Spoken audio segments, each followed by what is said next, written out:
भारत ने जापान की Suzuki company से डिजाइन उधार लेकर अपनी प्रसिद्ध मारुति 800 कार बनाई थी और आज जापान भारत में बनी मारुति इलेक्ट्रिक कारें खरीद रहा है। यह एक पूर्ण चक्र की तरह है जिसमें भारत और जापान की ऑटोमोबाइल इंडस्ट्री का सफर जुड़ा हुआ है। संजय गांधी ने 1970 के दशक में भारत के बीच वर्ग के लिए एक किफायती और स्थानीय कार बनाने का सपना देखा था।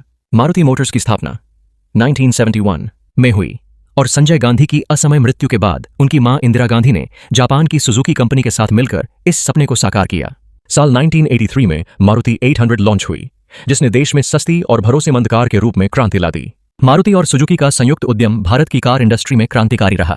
मारुति ने केवल भारत में बाजार में ही दबदबा बनाया बल्कि आज भारत में बनी मारुति इलेक्ट्रिक वाहनों को जापान समेत कई देशों में निर्यात किया जा रहा है।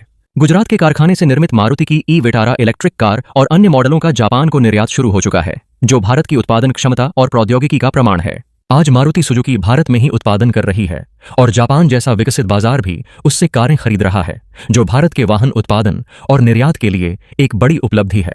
जापान को निर्यात के मामले में भारत तेजी से शीर्ष देशों में शामिल हो रहा है जिससे यह साफ होता है कि भारत अब वैश्विक स्तर पर ऑटोमोबाइल निर्माण के महत्वपूर्ण केंद्र के रूप में उभर रहा है। इस पूरे सफर से पता चलता है कि किस तरह संजय गांधी के उस किफायती कार के स्वप्न से शुरू हुआ भारत का ऑटोमोबाइल इतिहास आज जापान की तकनीक और बाजार के साथ जुड़कर वैश्विक मंच पर अपनी जगह बना रहा है। भारत ने जापान से तकनीक सीखी और अब अपने बनाए इलेक्ट्रिक वाहनों को जापान जैसे देश को निर्यात कर रहा है जो इस उद्योग में एक गर्व का क्षण है।